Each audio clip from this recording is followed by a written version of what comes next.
You, John Fitzgerald Kennedy, do solemnly swear. I, John Fitzgerald Kennedy, do solemnly swear. That you will faithfully execute the office of President of the United States. That I will faithfully execute the office of President of the United States. And will, to the best of your ability. And will, to the best of my ability. Preserve, protect, and defend the Constitution of the United States. Preserve, protect, and defend the Constitution of the United States. So help you God. So help me God.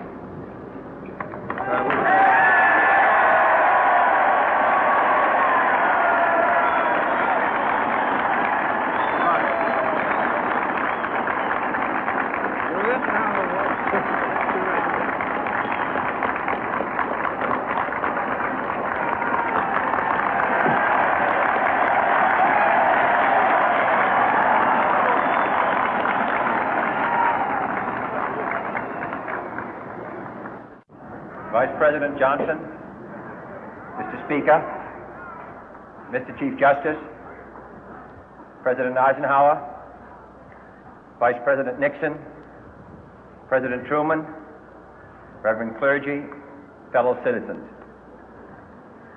We observe today not a victory of party, but a celebration of freedom, symbolizing an end as well as a beginning, signifying renewal as well as change.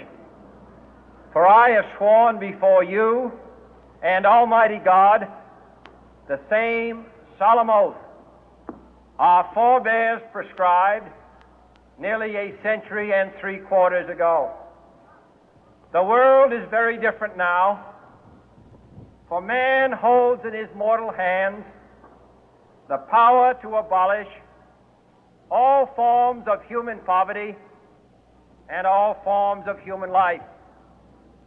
And yet the same revolutionary beliefs for which our forebears fought are still at issue around the globe. The belief that the rights of man come not from the generosity of the state, but from the hand of God. We dare not forget today that we are the heirs of that first revolution. Let the word go forth from this time and place to friend and foe alike that the torch has been passed to a new generation of Americans born in this century, tempered by war, disciplined by a hard and bitter peace, proud of our ancient heritage, and unwilling to witness or permit the slow undoing of those human rights to which this nation has always been committed and to which we are committed today at home and around the world.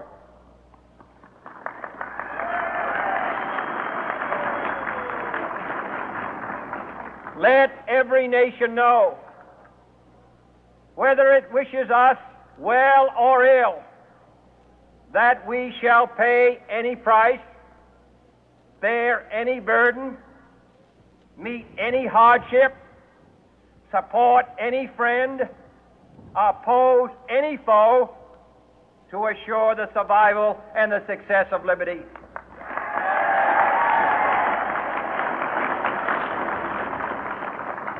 This much we pledge and more. To those old allies whose cultural and spiritual origins we share, we pledge the loyalty of faithful friends. United, there is little we cannot do in a host of cooperative ventures.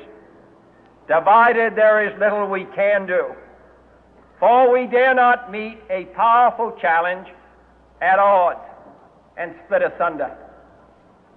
To those new states whom we welcome to the ranks of the free, we pledge our word that one form of colonial control shall not have passed away, merely to be replaced by a far more iron tyranny. We shall not always expect to find them supporting our view, but we shall always hope to find them strongly supporting their own freedom, and to remember that in the past, those who foolishly sought power by riding the back of the tiger ended up inside.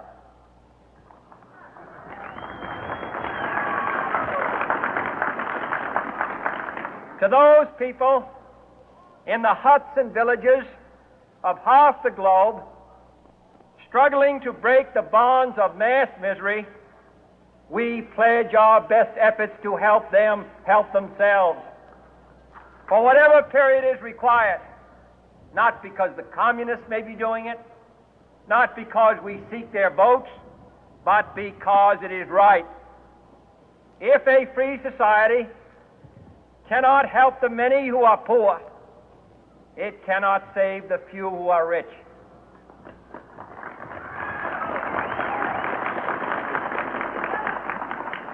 To our sister republics south of our border, we offer a special pledge to convert our good words into good deeds, in a new alliance for progress, to assist free men and free governments in casting off the chains of poverty.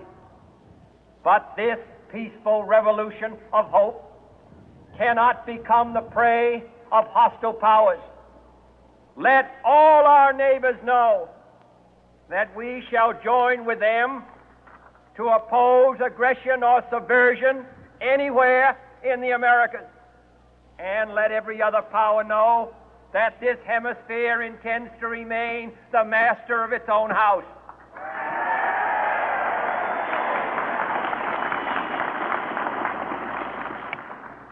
To that World Assembly of Sovereign States, the United Nations, our last best hope, in an age where the instruments of war have far outpaced the instruments of peace, we renew our pledge of support to prevent it from becoming merely a forum for invective, to strengthen its shield of the new and the weak, and to enlarge the area in which its writ may run. Finally, to those nations who would make themselves our adversary, we offer not a pledge, but a request that both sides begin anew the quest for peace. Before the dark powers of destruction, unleashed by science, engulf all humanity in planned or accidental self-destruction, we dare not tempt them with weakness, for only when our arms are sufficient beyond doubt can we be certain beyond doubt that they will never be employed. But neither can two great and powerful groups of nations take comfort from our present course, both sides overburdened by the cost of modern weapons, both rightly alarmed by the steady spread of the deadly atom, yet both racing to alter that uncertain balance of terror that stays the hand of mankind's final war. So let us begin anew, remembering on both sides that civility is not a sign of weakness, and sincerity is always subject to proof. Let us never negotiate out of fear, but let us never fear to negotiate.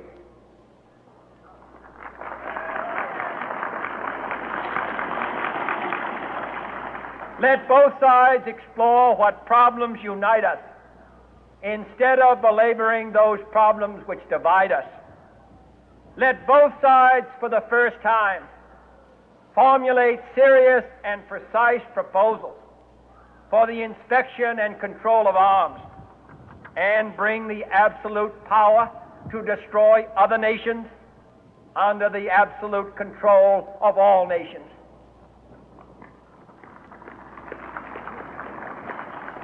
Let both sides seek to invoke the wonders of science instead of its terrors. Together, let us explore the stars, conquer the deserts, eradicate disease, tap the ocean depth, and encourage the arts and commerce.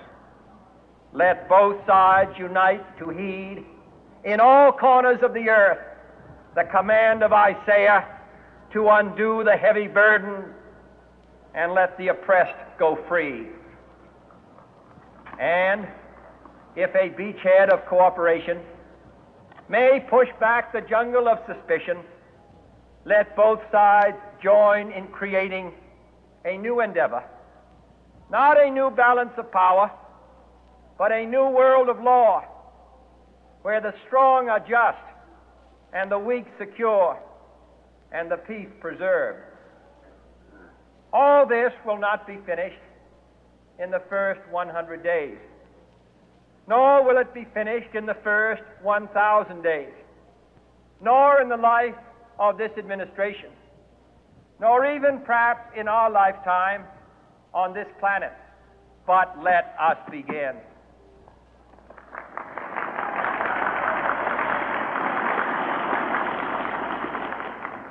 In your hands, my fellow citizens, more than mine, will rest the final success or failure of our course.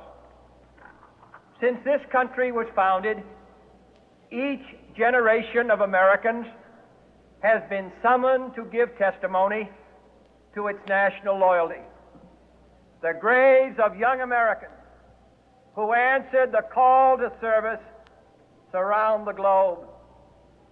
Now the trumpet summons us again, not as a call to bear arms, though arms we need, not as a call to battle, though in battle we are, but a call to bear the burden of a long twilight struggle, year in and year out, rejoicing in hope, patient in tribulation, a struggle against the common enemies of man, tyranny, poverty, disease, and war itself.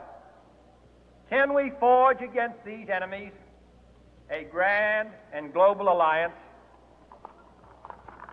north and south, east and west, that can assure a more fruitful life for all mankind? Will you join in that historic effort?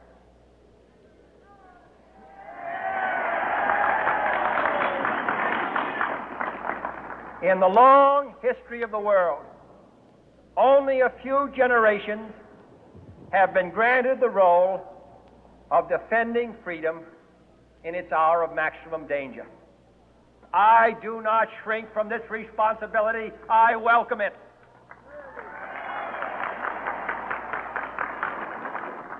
I do not believe that any of us would exchange places with any other people or any other generation.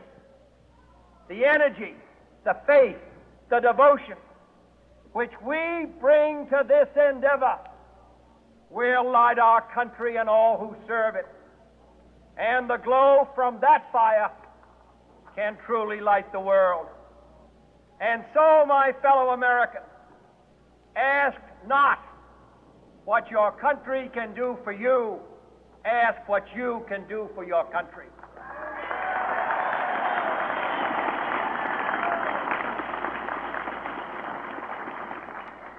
My fellow citizens of the world, ask not what America will do for you, but what together we can do for the freedom of man.